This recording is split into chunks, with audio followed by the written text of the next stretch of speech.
Hello everyone. I hope you guys must be doing really well. Guys, this is Mandeep and you're watching the English Family. So guys, today we will learn about how to write an IELTS writing task 2 essay.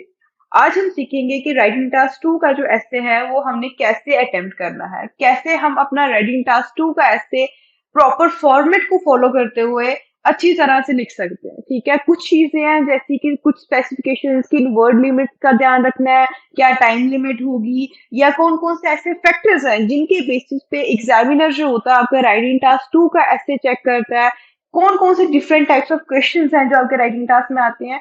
And towards the end we will discuss a basic format जिसको आप follow करके बहुत easily writing task 2 लिख सकते हैं। मैंने उसको properly line by line आपको प्रॉपर डिफरेंट पैराग्राफ्स में उसको डिवाइड किया है। अब उसको बहुत इजीली अगर आप उनको लाइंस को फॉलो करेंगे, फॉर्मेट को फॉलो करेंगे, I promise it will be very easy for you guys to attempt your writing task 2। ठीक है, so let's start with today's video.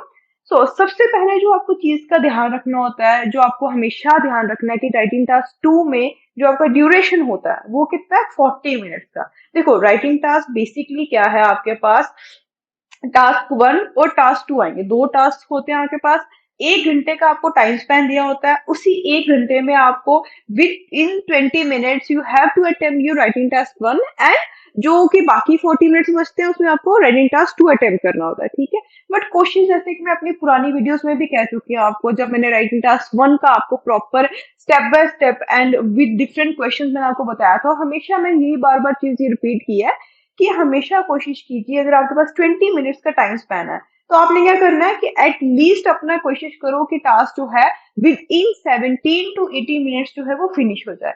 उससे क्या होता है कि एटलीस्ट आपके पास लास्ट में 2 to 3 मिनट्स जो होते हैं वो बच जाते हैं। उसमें क्या होगा, वो टाइम आप यूटिलाइज कर सकते हैं अपनी प्रूफ रीडिंग करने के लिए, अपना ऐसे एक बार दोबारा चेक करने के लिए। वैसे ही टास्क 2 में भी आपको अगर एक 40 मिनट्स का टाइम स्पेन दिया गया है, तो आपने क्या कोशिश करनी है कि उस 40 मिनट्स में आपके एटलीस्ट आपका टास्क फ्रॉम 35 to 36 मिनट्स जो है वो कंप्लीट हो जाए। 35 to 36 मिनट्स में दोबारा रिपीट करूंगी कि एट द एंड आपके पास 40 मिनट्स में से भी एटलीस्ट 3 to 4 मिनट्स, क्योंकि ये जो टास्क होगा ये थोड़ा सा लंबा होगा as compare to your task 1। तो आपने क्या करना है कि एटलीस्ट आपके पास लास्ट में 3 to 4 मिनट्स जो है वो बच जाए, ताकि आप अपना अगेन प्रूफ रीडिंग प्रॉपरली कर सकें कि आपकी कोई ग्रामर की मिस्टेक है, कोई स्पेलिंग मिस्टेक है, या फिर कहीं आपको कोई पॉइंट ऐसा लिख दिया है जो कि प्रॉपर नहीं था, उसको आप दोबारा सेंटेंस को स्ट्रक्चर ठीक करके लिख सकते हैं। ठीक है, तो ऐसी छोटी छोटी चीजें जब आप एक थर्ड पर्सपेक्टिव से अपना जो ऐसे लिखा होता है उसको दोबारा पूरी तरह से पढ़ते हैं ना, तो आपको अपनी मिस्टेक्स खुद ही नजर आनी शुरू हो जाती है। ठीक है, कोशिश क्या करनी है, हमारे पास ड्यूरेशन क्या है राइटिंग टास्क 2 का, दैट इज 40 मिनट्स, बट हमने ट्राई क्या करना है, we have to try to finish your writing task within 35 to 36 minutes. ठीक है, तो ये तो बात होगी भाई सबसे पहले ड्यूरेशन की। इसके बाद आपने क्या करना है, अब सेकंड चीज जो आपको सबसे पहली ध्यान में रखनी है, that is your word limit. Duration हमारे पास 40 मिनट्स की है यहाँ पे, और वर्ड लिमिट कितनी है, जैसे टास्क 1 में हमारे पास वर्ड लिमिट थी, मिनिमम थी 150 वर्ड्स, वैसे ही यहाँ पे जो मिनिमम है word limit that is of 250 words. मतलब 250 वर्ड्स आपको लिखने ही लिखने होंगे एट द एंड। अगर एग्जामिनर को लगता है कि आपके वर्ड्स कहीं ना कहीं कम है, कुछ है, तो वो क्या करते हैं, they will count your words. And mind you, अगर आपके वर्ड्स 248 और 249 भी आ जाते हैं, तो आपकी जो फर्स्ट कैटेगरी होती है जिसके बेसिस पे आपका राइटिंग टास्क चेक होता है, that is your task achievement, वो इनकम्प्लीट होगी। क्योंकि उसमें यही चीज देखी जाती है कि आपने अपना फॉर्मेट फॉलो करके लिखा है पूरा टास्क, या फिर आपने अपना जो वर्ड लिमिट है वो पूरी की है या नहीं की। तो हमने कोशिश क्या करनी है, जब भी कोशिश करें, जब भी, मतलब मैं तो जितने भी स्टूडेंट्स मेरे से पढ़ते हैं मैं उनको हमेशा यही बोलती हूँ कि आपने क्या करना है, 250 वर्ड लिमिट की कैटेगरी तो भूल जाओ आप, ये कोई कैटेगरी है भी है। ठीक है, क्योंकि पहले दिन से जब आप लिखना स्टार्ट करते हो अपना टास्क, तो हमेशा माइंड में एक ही वर्ड लिमिट लिखो कि हमने 260 to 270 वर्ड्स, और maximum to maximum you can say 280 words जो है वो लिखने ही लिखने हैं। हाँ, जस्ट प्लीज ट्राई कि 280 word is the last limit. इससे आप ज्यादा क्रॉस नहीं करेंगे, क्योंकि इससे ज्यादा लिखने की कोशिश करेंगे या तो आप यू नो अपने आइडियाज अच्छी तरह नहीं प्रेजेंट कर पाएंगे जो आपने पहले लिखे होंगे, या फिर अगर आप कई बार, जैसे मैं बच्चों को यूजुअली कहती हूँ कि सबसे पहले अगर आपके पास 1 घंटे का टाइम स्पैन है, तो जो फर्स्ट 40 मिनट्स होते हैं उसमें आपने कोशिश ये करनी है अपना राइटिंग टास्क 2 करने की, एंड जो रेस्ट ऑफ द 20 मिनट्स है उसमें आपने क्या करना है, अपना राइटिंग टास्क 1 लिखोगे। तो वैसे ही अगर आप वही फॉर्मेट फॉलो करके लिखते हो, पहले राइटिंग टास्क 2 लिखते हो एंड देन राइटिंग टास्क 1 लिखते हो, तो वहां पे क्या होगा कि आपके पास अगर राइटिंग टास्क 2 में आप मतलब if you will start writing more than 280 words, तो you will start consuming your time of task 1, which is again not good for us, क्योंकि हमने टास्क 2 तो इम्पोर्टेंट है ही है, बट टास्क 1 कंप्लीट करना भी उतना ही इम्पोर्टेंट है। ये ऐसा नहीं कि अगर आप फॉर एग्जाम्पल टास्क 2 बहुत अच्छा लिख दोगे तो आपको ज्यादा मार्क्स मिल जाएंगे, या टास्क 1 नहीं भी कंप्लीट करोगे या कम लिखोगे तो मतलब फिर भी एग्जामिनर मार्क्स देगा, ऐसा कुछ नहीं होता। आपको राइटिंग टास्क 1 भी पूरा करना होगा, जो 4 कैटेगरीज हैं उनको प्रॉपरली फॉलो करते हुए आपने टास्क अटेम्प्ट करना अच्छी तरह, एंड राइटिंग टास्क 2 भी लिखना होगा, ठीक है। सो तो ड्यूरेशन 40 मिनट्स का अगेन, एंड वर्ड लिमिट आपने हमेशा पहले दिन से ही ट्राई करनी है कि 260 टू 270 वर्ड्स जो है लिखने ही लिखने हैं, ठीक है। Now next thing is, task 2 is worth 2/3 of your total marks on the writing test। कि जो आपका टास्क 2 होता है, it is 2/3 of the total marks of your writing test. जो आपका राइटिंग टेस्ट प्रॉपर है task 1 as well as task 2, उसमें से जो ज्यादा वेटेज देखी जाती है वो टास्क 2 की होती है। Task 1 is your contains your is worth of 1/3 of your total marks, but writing task 2 जो है it is worth of 2/3 marks of your total marks, ठीक है। सो हमेशा ध्यान रखें कि इसको पूरी कंसंट्रेशन से, पूरे ध्यान से और प्रॉपर कॉन्शियस होके पढ़ के, ध्यान से पढ़ के क्वेश्चन को हमेशा आंसर करें by following the proper format, and जो आइडियाज होंगे as well as proper grammar and words follow करते हुए, एंड प्रॉपर ग्रामर का यूज करते हुए और रेलेवेंट आइडियाज लिखते हुए, जो कि relevant ideas I tell you is the main factor that जिसके बेसिस पे आपका एट द एंड बैंड 6 आएंगे और 6.5 आएंगे और यू विल स्कोर 7। वो उस पर बहुत डिपेंड करता है कि आपके आइडियाज, आपका कंटेंट जो है वो कितना एक रेलिवेंट है, ठीक है। So moving on, there are 4 categories, जैसे कि मैंने टास्क 1 में भी आपको बताया था कि आपकी 4 कैटेगरीज होती हैं, वैसे ही टास्क 2 भी उन्हीं 4 कैटेगरीज पे जो होता है वो बेस्ड होता है, उन्हीं 4 कैटेगरीज के बेसिस पे आपको जो राइटिंग टास्क 2 होता है वो चेक होता है। तो अगेन आई रिपीट कि टास्क 1 जो है, जो फर्स्ट कैटेगरी है टास्क 2 की, वो क्या होगी, टास्क अचीवमेंट। अब ये जो 4 कैटेगरीज है ये चारों इक्वली प्रोपोर्शन में डिवाइडेड है, मतलब ये नहीं है कि कोई एक कैटेगरी ज्यादा परसेंटेज या ज्यादा वेटेज की है। 4 कैटेगरीज है, हर एक कैटेगरी 25-25% में डिवाइडेड है।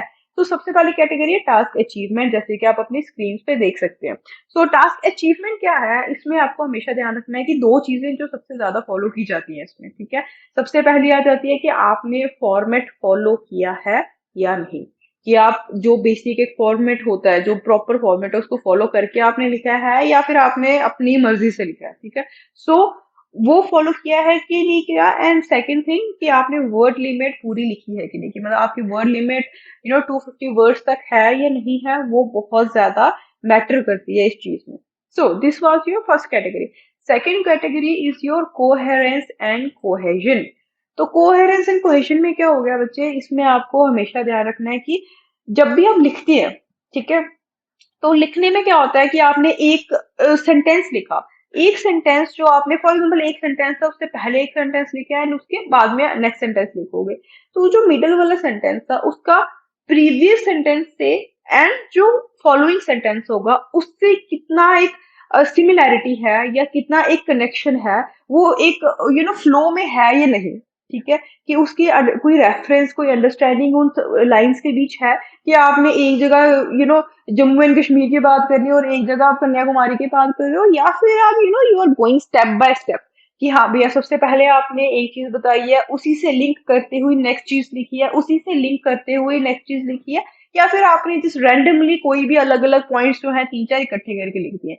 सो एक लिंकिंग फैक्टर जो होता है, एक आपका जो राइटिंग फ्लो में है या नहीं, आपको एक सेंटेंस का उसके पिछले सेंटेंस से, प्रीवियस सेंटेंस से एंड द अपकमिंग सेंटेंस से कोई लेना देना है या नहीं। तो वो बहुत ज्यादा देखा जाता है कि इस कोहेरेंस एंड कोहेजन के जो पॉइंट है इसमें ये सबसे बड़ी चीज जो नोट की जाती है वो ये होती है, ठीक है। Now the third category is of lexical resources, कि आपकी जो वो कैब है, जो आपने आइडियाज प्रेजेंट किए हैं, जो आपने वो कैब यूज की है अपने आइडियाज को वहां एग्जिबिट करने के लिए, वो कितने एनरिच है, वो कितने एम्बेलिश्ड है। तो वो बहुत ज्यादा डिपेंड करता है इस चीज से, ठीक है।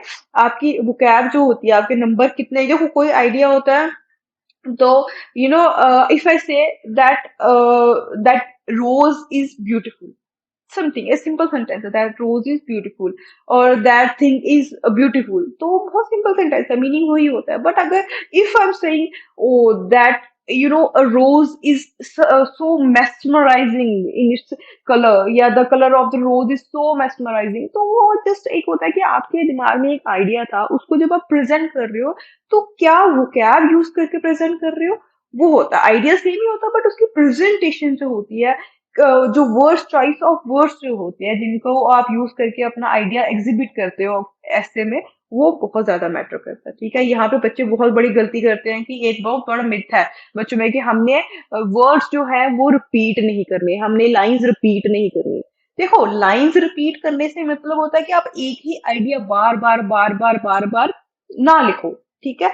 बट इसका मतलब ये नहीं होता कि आपने एक ही आइडिया जो है उसको अगर आप अलग अलग वे में लिख रहे हो। बट कई बार क्या होता है कि अगर फॉर एग्जाम्पल कोई एक, अगर मैं गवर्नमेंट के बारे में बात कर रही हूँ तो मैम मैं ऑब्वियसली मैं बीच में गवर्नमेंट वर्ड एक ना दो बार तो रिपीट हो गई होगा, ठीक है, मैं कितनी बार उसको चेंज करूंगी, ठीक है। तो ऐसी केसेस में क्या करते हैं, मैंने बहुत सारे बच्चे देखे हैं जो क्या करते हैं बीच में कि government instead of using the word government, तो पूछा उन्होंने गवर्नमेंट के बारे में होता है बट गवर्नमेंट को छोड़ के they use the word law makers, और they use the word authority या हायर अथॉरिटी या फिर रिजीम। सो देखो गूगल पे जब भी सर्च करो, और बहुत बच्चों को आदत होती है कि जब भी आप ना कोई भी वर्ड आप गूगल पे सर्च करते हो तो क्या होता है, सर्च के साथ ना उसके डिफरेंट नीचे वर्ड्स मिल जाते हैं जो कि ऑब्वियसली उनका सिमिलर मीनिंग होता है, इसलिए वो उसके नीचे आ जाते हैं। बट उन वर्ड्स को जो आप क्लिक करोगे तो वहां पे उस वर्ड के प्रॉपर डेफिनेशन आपको मिलेगी, और वो वर्ड एक सेंटेंस में किस तरह से यूज होता है वो भी आपको बताया जाएगा, जो कि बच्चे देखना भूल जाते हैं, ठीक है। ये सबसे बड़ा ब्लंडर जो होते हैं बच्चे यही करते हैं कि जब आप सिनोनिम्स देख रहे होते हो तो सिनोनिम्स प्रॉपरली देखिए कि अगर ये वर्ड है, इस वर्ड के नीचे ये सिनोनिम दिया गया है, अगर ये वर्ड दिए गए हैं, ये सारे वर्ड, तो वो वर्ड प्रॉपरली हम सेंटेंस में किस तरह से यूज कर सकते हैं, वहीं से आपको प्रॉपर उसका मीनिंग या यूजेज जो होगी वो क्लियर होगी।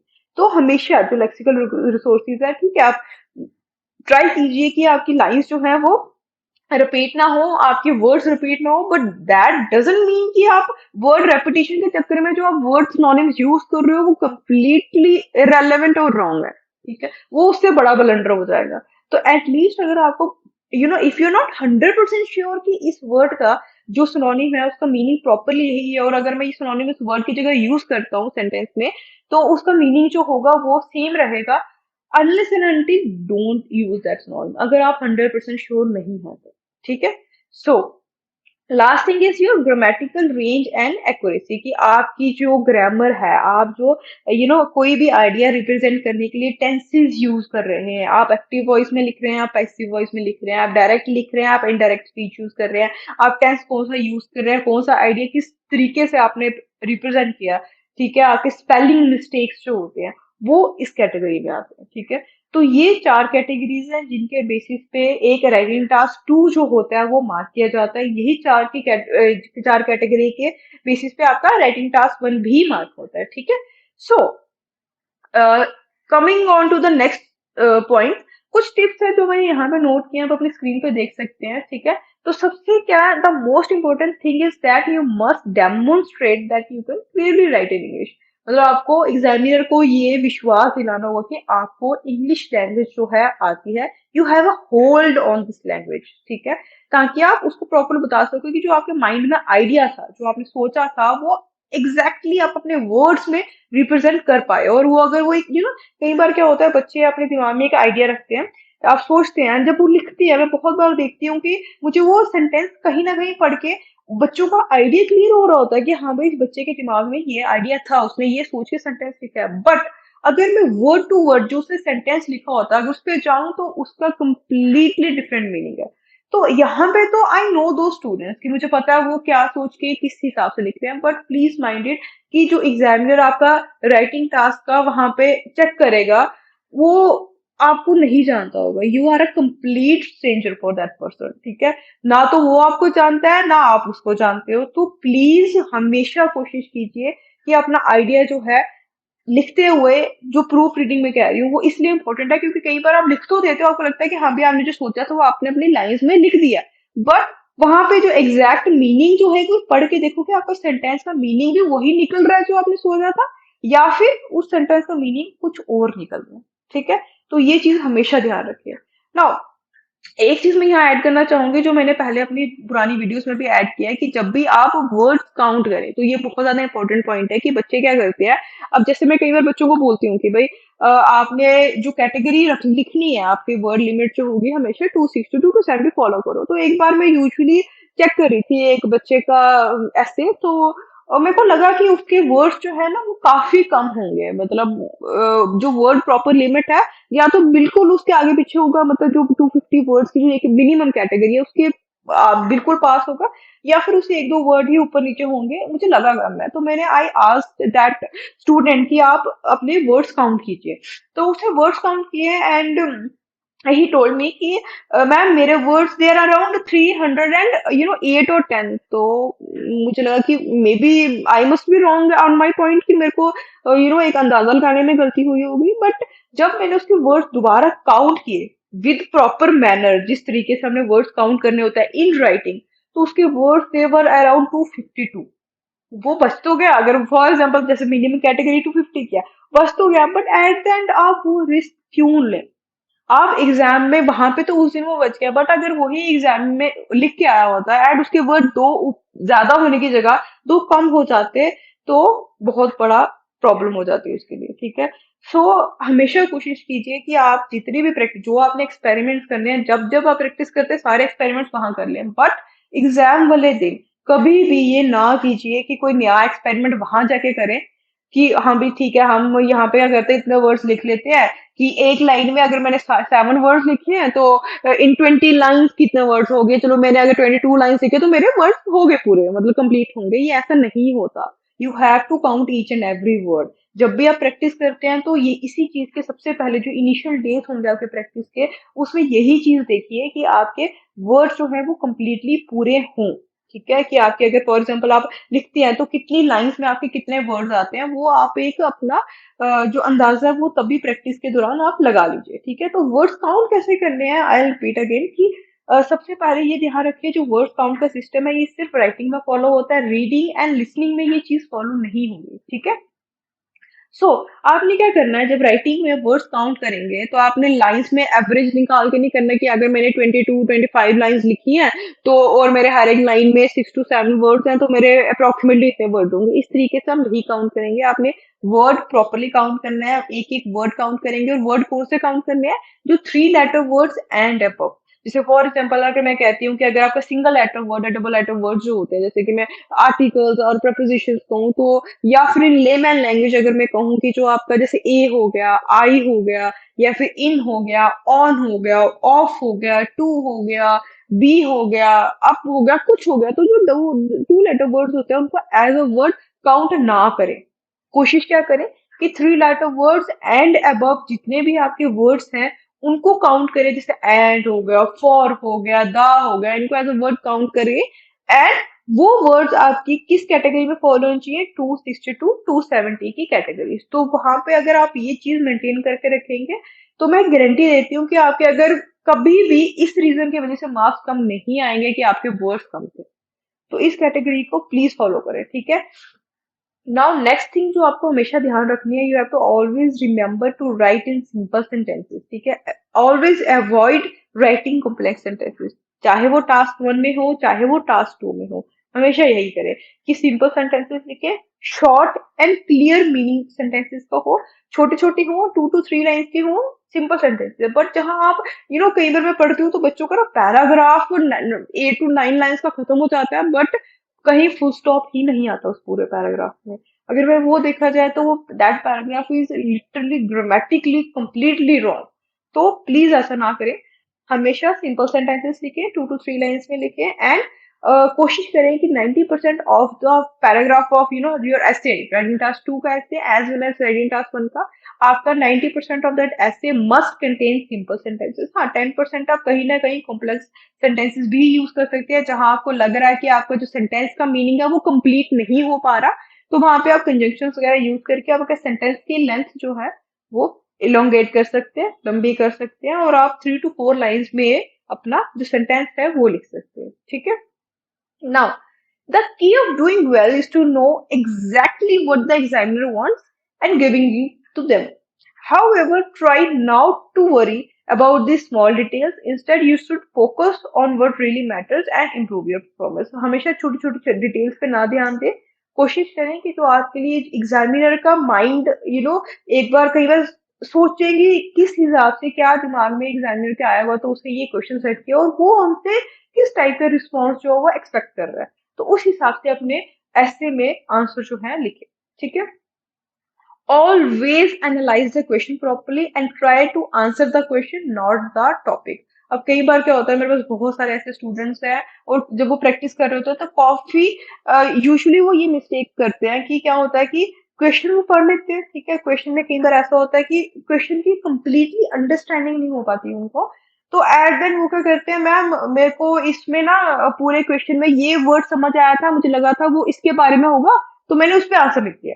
नो मैटर उस वर्ड का उस सेंटेंस में कितने की इंपॉर्टेंस है, दैट वर्ड इज अ की वर्ड की जस्ट रेगुलर वर्ड उन्होंने यूज किया सेंटेंस का प्रॉपर मीनिंग देने के लिए, वो उनको पता नहीं होता। तो हमेशा क्वेश्चन देखें कि नीचे जो क्वेश्चन पूछा गया, स्पेशली जो स्टेटमेंट है वो तो लग पाता, बट जो क्वेश्चन नीचे पूछा गया है क्या आप उसको प्रॉपरली आंसर कर पा रहे हैं या नहीं।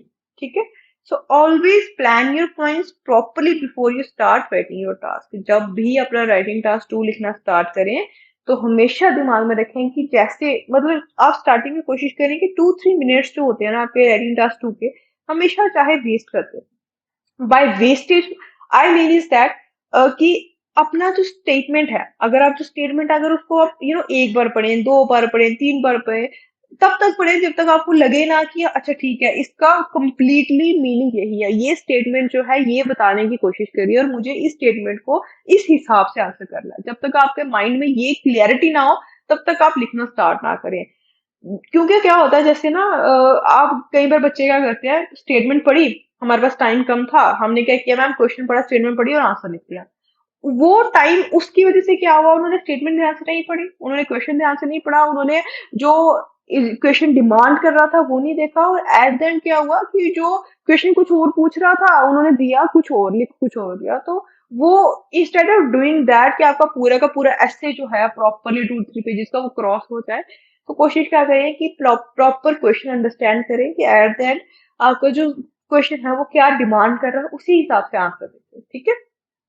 सो अब हम देखेंगे कि आपका जो राइटिंग टास्क 2 होता है उसका एक एक बेसिक फॉर्मेट क्या है, या फिर आप कह सकते हो कि वो क्वेश्चन जो है राइटिंग टास्क 2 का कितने पार्ट्स में डिवाइडेड है। सो अगर हम देखें तो क्वेश्चन जो होता है जैसे टास्क 1, जैसे मैंने टास्क 1 में भी बताया था कि आपका टास्क 1 2 चीजों में डिवाइडेड है, वैसे ही यहाँ पे भी 2 पार्ट्स में क्वेश्चन डिवाइड होता है। फर्स्ट पार्ट क्या होता है जहाँ पे स्टेटमेंट होती है, सेकंड पार्ट क्या होता है जहाँ पे आपको क्वेश्चन होता है। बस डिफरेंस यहाँ पे ये है टास्क 2 में एज कम्पेयर टू टास्क 1, जो डिफरेंस क्या है कि टास्क 1 में स्टेटमेंट पहला जो पार्ट था वो हमेशा चेंज होता था, सेकंड इंस्ट्रक्शन स्टेटमेंट जो थी वो हमेशा फिक्स थी। बट यहाँ पे स्टेटमेंट भी चेंज होगी, आपकी हमेशा चेंज होती है, इट ऑलवेज चेंजेस, एंड जो क्वेश्चन होगा वो भी हमेशा चेंज होगा। ये ना सोचे कि जितने आपने प्रैक्टिस किए क्वेश्चन या स्टेटमेंट उसी में से एग्जाम में कुछ आएगा, वैसा बहुत बहुत रेयर चांसेस है कि आता है। आपका यूजुअली उस स्टेटमेंट को मोल्ड करके कुछ ही किसी और वे में आंसर क्वेश्चन जो होता है उसका पूछा जाता है, बट ऐसा कभी नहीं होगा कि एग्जैक्टली वही आ जाए।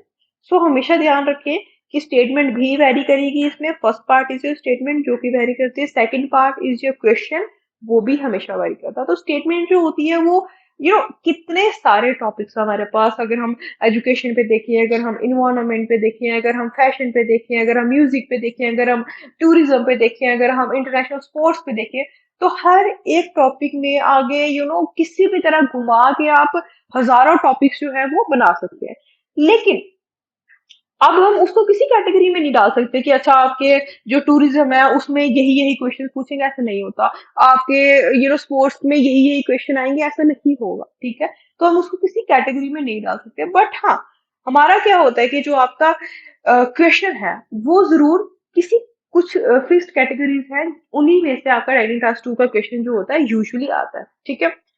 सो अब हम एक बार क्वेश्चंस देख लेंगे कि कौन कौन से टाइप्स के क्वेश्चन हैं जो आपके पास यूजुअली राइटिंग टास्क 2 में आते हैं। तो सबसे पहली कैटेगरी होती है जो आपकी आती है ओपिनियन की।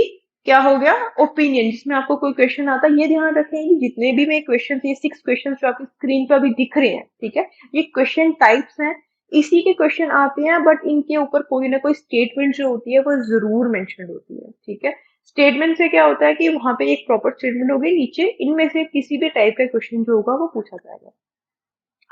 सो first category is your agree और डिसएग्री, जिसमें आपको एक स्टेटमेंट दे दी जाती है, नीचे आपको पूछा जाता है कि आप इस स्टेटमेंट के फेवर में बात करेंगे या फिर इस स्टेटमेंट के अगेंस्ट बात करेंगे, ठीक है।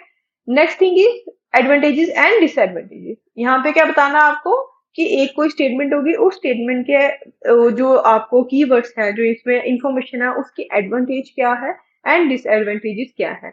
एक जगह आता है जहाँ पे प्रॉब्लम्स एंड सॉल्यूशंस की बात की जाती है, एंड कई बार कॉजेज एंड सॉल्यूशंस का अलग क्वेश्चन आता है, ठीक है। Now fifth category is your, जहाँ पे आपको बोथ व्यूज जो होंगे डिस्कस करने होंगे। यहाँ पे क्या होता है, दो अलग अलग व्यूज जो होते हैं, कॉन्ट्राडिक्टरी व्यूज जो होते हैं आपको दिया जाते हैं कि some people believe in this and other people believe in that, जो कि ऑलमोस्ट आपस में कॉन्ट्राडिक्टरी होते हैं, ठीक है। आपको दोनों व्यूज जो होते हैं वहां डिस्कस करने होते हैं, and you have to write your एस्से।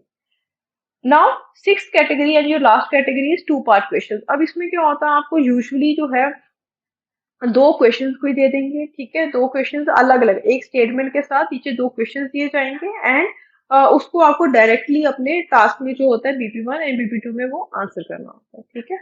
सो एक बार आप देख रहे हैं आपके आगे डिफरेंट टाइप्स ऑफ क्वेश्चन जो है, आप इसको स्क्रीनशॉट ले सकते हैं, एक बार देख सकते हैं, ठीक है।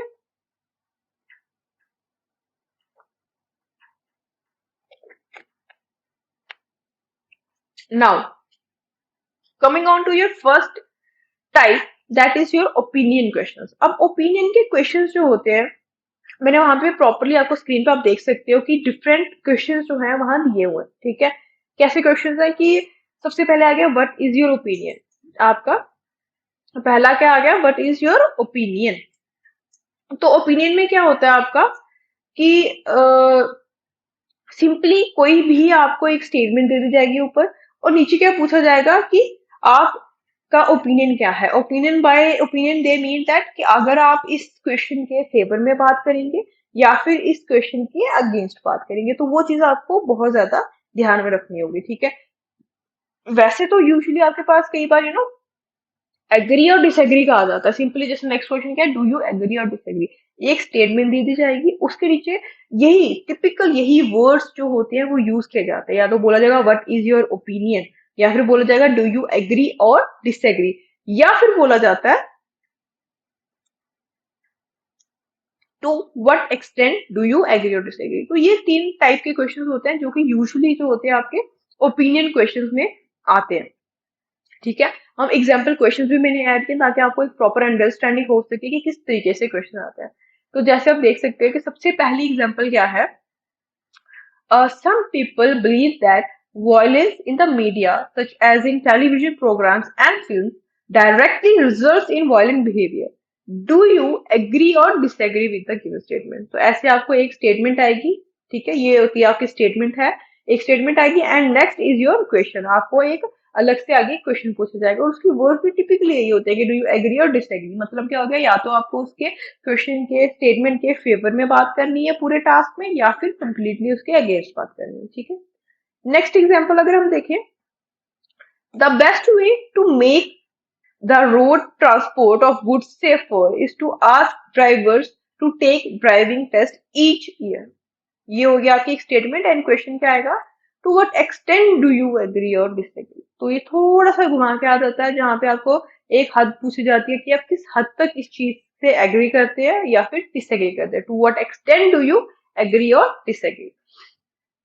Now third example, as you can see it on your screen, which is Some people say that a person's success is as a result of the way he has been brought up by his parents. What is your opinion? तो जब आपको ऐसी question आए what is your opinion तो नीचे ये statement पूछा जाए तो हमेशा ध्यान रखिए ये कि एग्री और डिसएग्री का ही क्वेश्चन है. ठीक है. Now second category is your advantages and disadvantages. मतलब आपको अगर कोई स्टेटमेंट आती है और उसमें बोला जाता है कि इसको एडवांटेजेस और डिसएडवांटेजेस बताया तो उसके क्वेश्चंस किस तरीके से आएंगे. या तो आपको बोला जाएगा discuss the advantages and disadvantages, या फिर आपको नीचे क्वेश्चन आएगा what are the advantages and disadvantages, या फिर आपको बोला जाएगा do you think the advantages outweigh the disadvantages. इस तरीके से इन तीन अलग अलग कैटेगरीज में आपको क्वेश्चन जो होते हैं आते हैं. कैटेगरी यही होती है, इसमें आपको एडवांटेजेस और डिसएडवांटेजेस दोनों बताने होते हैं. बस क्वेश्चन टिपिकल क्वेश्चन के जो वर्ड्स होते हैं वो इस तरीके से आते हैं. एग्जाम्पल्स हम देख लेते हैं इसकी थोड़ी सी. जैसे फर्स्ट एग्जाम्पल देख सकते हैं. Nowadays people are spending more time away from their homes because they spend longer in their work hours. तो ये क्या आ गया, ये हो गया आपके एक बेसिक स्टेटमेंट. इसका आगे क्वेश्चन आ गया discuss the advantages and disadvantages. बहुत सिंपल सा क्वेश्चन ऐसे आपको आ जाएगा. या फिर जैसे आप देख सकते हैं next example. At the present time the population of some countries includes a relatively large number of young adults as compared with the number of older people. Do you think the advantages of this outweigh the disadvantages? तो इस तरीके से भी कई बार आपको advantages disadvantages का question आता है. हमेशा ध्यान रखें जब आउटवे वाला क्वेश्चन चाहे आए, ये ध्यान रखिए कि इसमें ये नहीं होगा कि आपने सिर्फ एडवांटेजेस बता देनी है या फिर सिर्फ डिसएडवांटेजेस बता देनी है. दोनों ही आपको बतानी होंगी. ठीक है. Now next example is that nowadays a few people take their family with them abroad whenever they go on a business trip. What are the advantages and disadvantages for them and for their family? So हमेशा ध्यान रखिए एक आपको चीज यहाँ पर notice करनी चाहिए कि जो एग्री और डिसएग्री क्वेश्चन है वो विद और आते हैं. आप कभी भी ऐसा क्वेश्चन नहीं आएगा कि do you agree and disagree, ऐसा क्वेश्चन कभी नहीं आएगा. ठीक है. तो लेकिन यहाँ पे क्या एडवांटेजेस और डिसएडवांटेजेस में कभी नहीं आएगा यू कैन इधर टेल द एडवांटेजेस और disadvantages of the given statement, ऐसा नहीं आएगा. इसमें हमेशा एंड से आता है.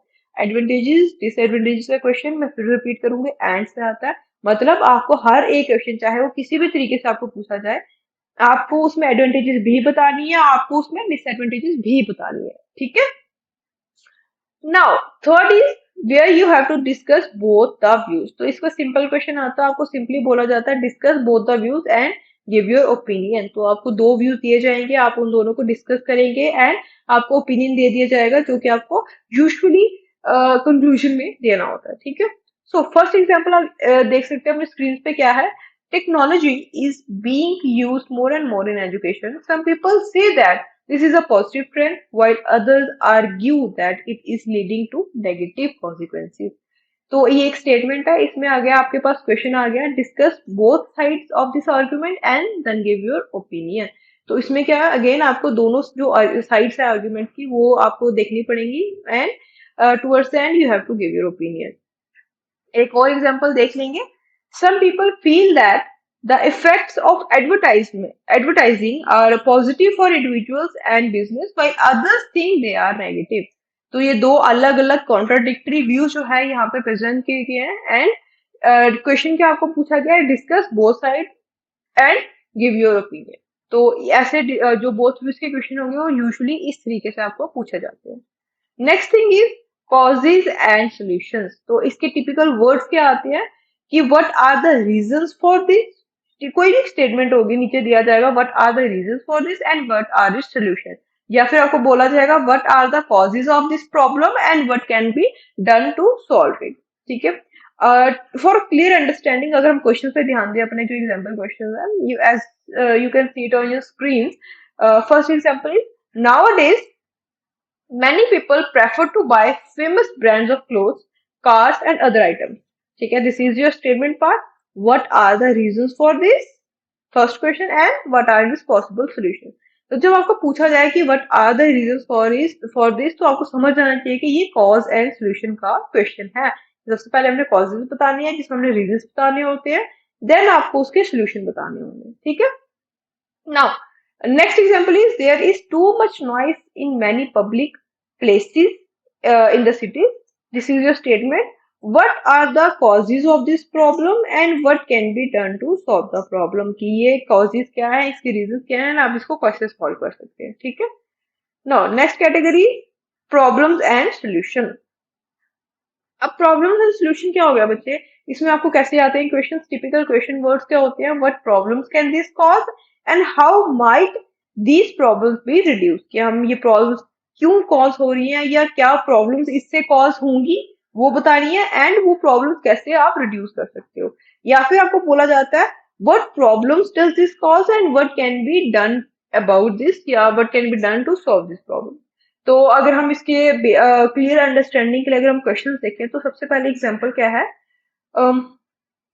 The movement of people from village to cities for work can cause serious problems in both places.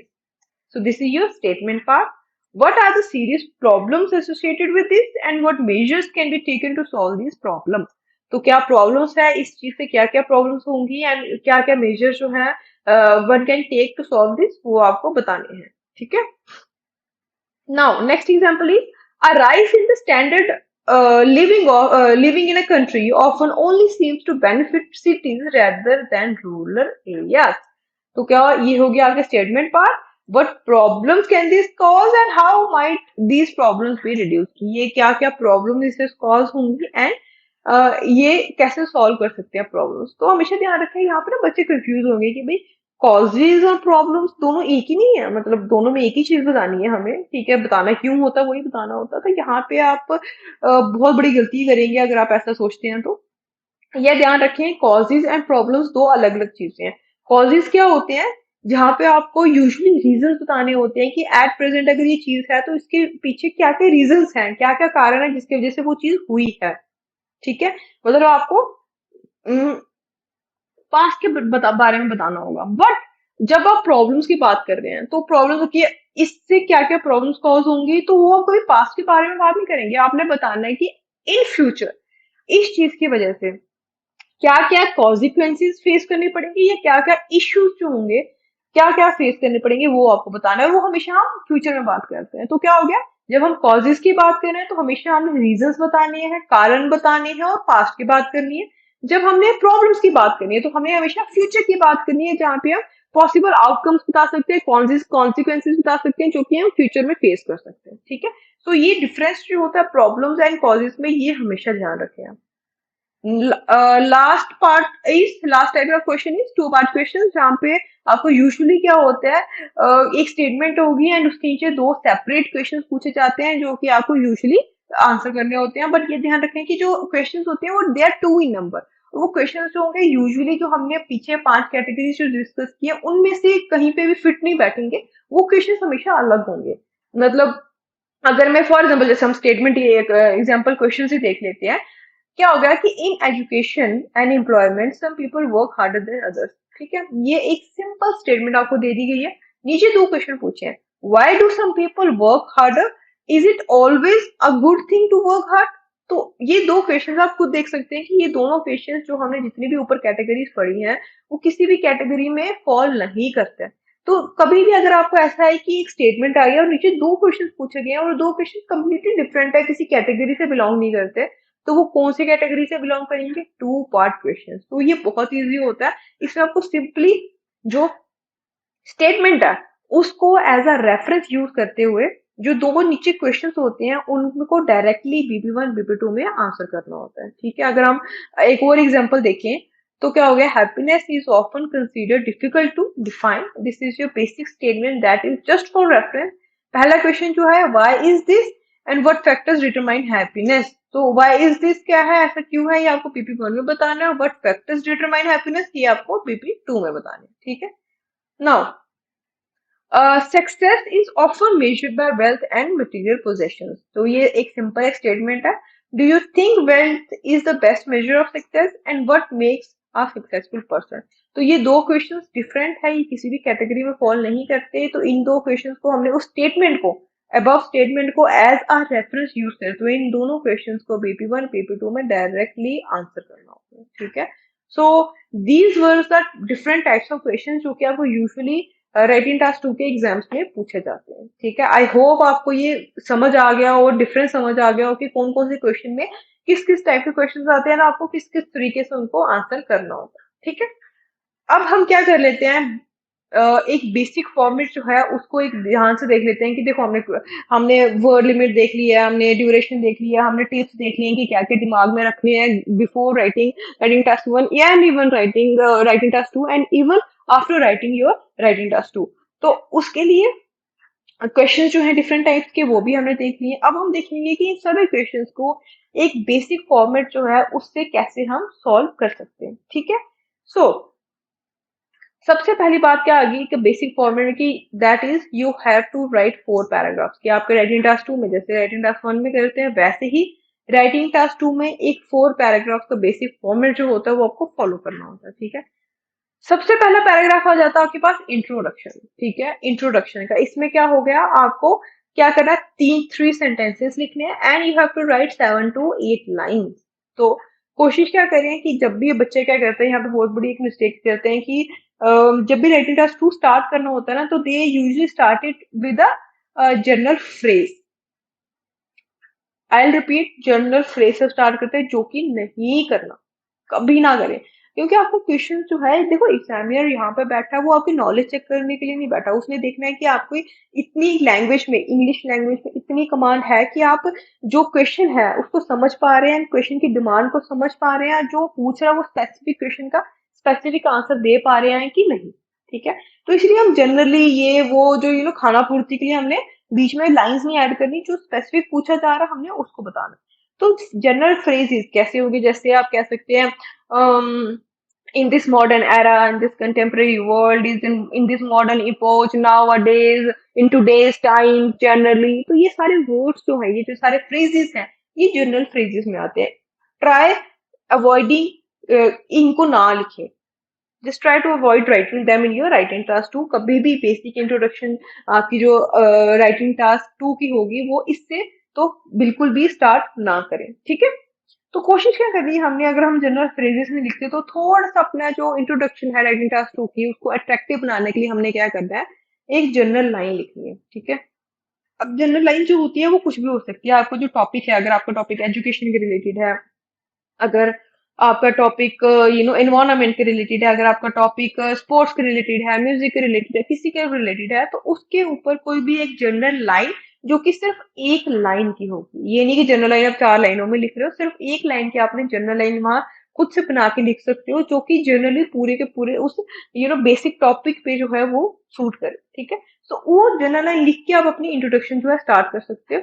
उसके बाद क्या आ गया, सबसे पहली चीज जो आपने देखनी है, दैट इज योर पैराफ्रेजिंग। सबसे पहला सेंटेंस जो होता है वो क्या होता है, आपको पैराफ्रेजिंग करनी होती है। अब इंट्रोडक्शन में पैराफ्रेजिंग, अगेन पैराफ्रेजिंग क्या होगी कि जहाँ पे आपको जो स्टेटमेंट है, स्टेटमेंट का जो सेंटेंस का स्ट्रक्चर है उसको इस तरीके से चेंज करके लिखना है कि एट द एंड आप उसका मीनिंग चेंज ना करें।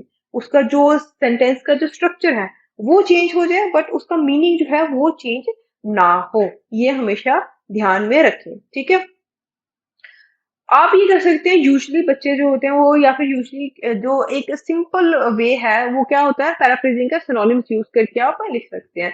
आप इवन की मैंने एक वीडियो भी बनाई है कि आप पैराफ्रेजिंग कैसे कर सकते हैं और what are the 3 to 4 different types of methods जो कि आप यूज कर सकते हैं in order to paraphrase our statement. वो मैंने अलग से वीडियो बनाई है, अगर आपको वो देखनी है तो आप यहाँ पे पॉज करके ये वीडियो वो जाके एक बार देख सकते हैं, and I will try to put its link in the content box also. ठीक है, तो सबसे पहले क्या करनी है, आपने पैराफ्रेजिंग करनी है। पैराफ्रेजिंग हमेशा क्या होगी, एक सेंटेंस में होगी। एक सेंटेंस का मतलब ये नहीं कि एक लाइन लिखनी है, एक सेंटेंस मतलब आपने एटलीस्ट 2 to 3 लाइंस जो है वो लिखनी है इसमें। ठीक है, so this is your first sentence, first part जो आपने इंट्रोडक्शन में लिखना है।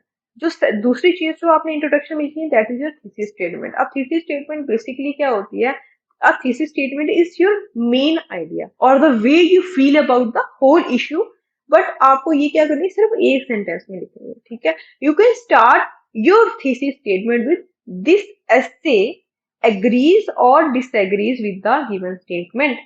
यहाँ पे बच्चे क्या करते हैं, बेसिकली बहुत सारे बच्चे ऐसे होते हैं जो यहाँ पे जब थीसिस में यूजली कहाँ कहाँ आएगी, जहाँ पे आपको एग्जामिनर डिमांड कर रहा है आपकी व्यू की, कि आप बताओ कि भाई आप इसमें फेवर में बात करोगे कि इसके अगेंस्ट में बात करोगे, तो वहां वहां आपको थीसिस स्टेटमेंट जो है वो ऐड करनी होगी अपने इंट्रोडक्शन में। तो यूजुअली क्या होता है, जैसे क्वेश्चन आता है डू यू एग्री डिसएग्री, तो वहां पे आप इस तरीके से नहीं लिखोगे कि I agree with the given statement या फिर we agree with the given statement, इस तरीके से तो बिल्कुल ना लिखें कभी भी। यहाँ पे मैं हाईलाइट करके बोलना चाहूंगी कि कभी भी first person pronoun, second person pronoun, that mean I, we, he, she, it, they, इस तरीके से कभी भी कोई भी चीज यूज ना करें अपने पूरे टास्क में।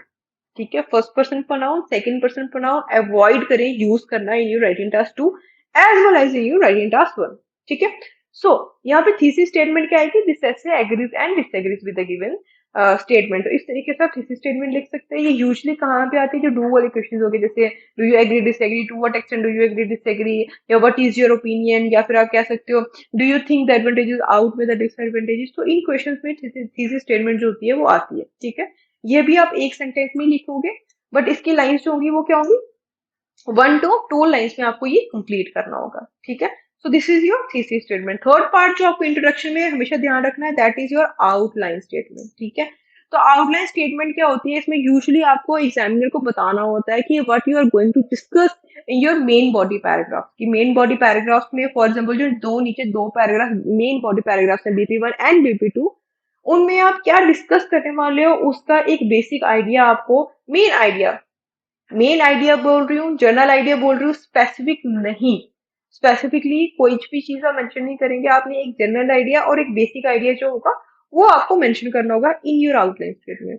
तो आप ये लिख कैसे सकते हैं, एक बेसिक फॉर्मेट में बता देती हूँ कैसे लिख सकते हैं।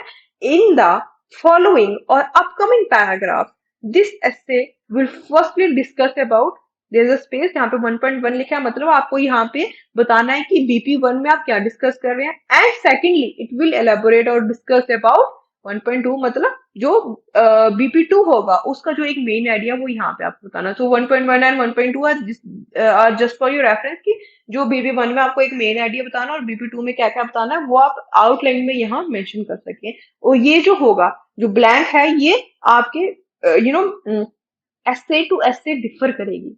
बाकी आप फॉर्मेट ये उठा सकते हैं, ये लिख सकते हैं इस तरीके से, बट जो ब्लैंक होगी वो डिफर करेंगे। ये भी अगेन आपको एक सिंगल सेंटेंस में ही लिखना होगा, बट इसमें आप अराउंड 3 to 4 लाइंस लिख सकते हैं।